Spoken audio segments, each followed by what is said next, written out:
discuss in this session about rolling motion. Rolling motion में सबसे पहले अगर ये ऑब्जेक्ट है, सपोज ये डिस्क है, ये डिस्क अगर प्योर ट्रांसलेशन में है, इट्स इन प्योर ट्रांसलेशन, तो फिर इस डिस्क का हर पॉइंट सेम वेलोसिटी से ट्रेवल करेगा. अगर इसके सेंटर की वेलोसिटी है सपोज vc, इसके टॉप मोस्ट पॉइंट की वेलोसिटी भी होगी vc, बॉटम मोस्ट पॉइंट की वेलोसिटी भी आएगी vc, लेफ्ट साइड पॉइंट इसकी वेलोसिटी भी आएगी vc. प्योर ट्रांसलेशन की डेफिनेशन ही यही है कि जब एक बॉडी का हर पॉइंट, सारे पॉइंट सेम वेलोसिटी से ट्रेवल करे, that is called pure translation. अब अगर ये डिस्क प्योर रोटेशन में है about its centre, it's in pure rotation. Pure rotation की डेफिनेशन है कि रिजिड बॉडी का हर पॉइंट सर्कल में घूमता है, हर पॉइंट इसका सर्कल में घूमेगा और सर्कल का सेंटर एक्सिस ऑफ रोटेशन पर होगा. जैसे इसके टॉप मोस्ट पॉइंट की वेलोसिटी राइट साइड होगी, that is omega r. Bottom most point की वेलोसिटी लेफ्ट साइड होगी, that is also omega r. इस पॉइंट की वेलोसिटी डाउनवर्ड है, दिस इज ओमेगा आर, और इस पॉइंट की वेलोसिटी अपवर्ड है, दिस इज ओमेगा आर. अगर हम इन दोनों pure translation and this is pure rotation, अगर हम इन दोनों मोशन को कंबाइन करें, that is combined rotation and translation, तो फिर हम इस ऑब्जेक्ट के किसी भी पॉइंट की वेलोसिटी वो होगा vectorial resultant of velocity due to translation and due to rotation. जैसे टॉप मोस्ट पॉइंट ट्रांसलेशन की वजह से इसकी वेलोसिटी है vc आगे, रोटेशन की वजह से इसकी वेलोसिटी है ओमेगा आर आगे, तो फिर कंबाइंड मोशन में इस पॉइंट की वेलोसिटी आएगी आगे की ओर vc प्लस ओमेगा आर. जैसे एग्जांपल आप देख सकते हैं, ये अगर प्योर ट्रांसलेशन में है तो इसके टॉप मोस्ट पॉइंट की वेलोसिटी vc, अगर ये प्योर रोटेशन में है तो इसके टॉप मोस्ट पॉइंट की वेलोसिटी ओमेगा आर.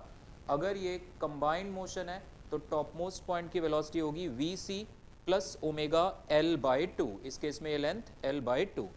ऐसे ही अगर हम राइट साइड वाले पॉइंट को चेक करें, this right side point, translation की वजह से इसकी वेलोसिटी होगी vc आगे, रोटेशन की वजह से इसकी वेलोसिटी है ओमेगा आर नीचे, तो नेट वेलोसिटी इस पॉइंट की आएगी आगे vc, नीचे की ओर ओमेगा आर.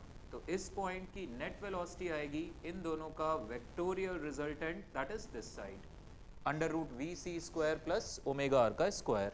सबसे इंपॉर्टेंट पॉइंट है this one which is the lowest point. Translation की वजह से इसकी वेलोसिटी है vc आगे की ओर, रोटेशन की वजह से ओमेगा आर पीछे, तो इस पॉइंट जो कि सबसे इंपॉर्टेंट पॉइंट है, कॉन्टैक्ट पॉइंट, इसकी वेलोसिटी से आगे की ओर आ रही है vc माइनस ओमेगा आर. अगर ओमेगा आर बड़ा हुआ तो इस पॉइंट की वेलोसिटी आएगी omega r minus vc back side, और अगर vc और ओमेगा आर बराबर हुए तो फिर इस पर्टिकुलर पॉइंट की वेलोसिटी आएगी 0.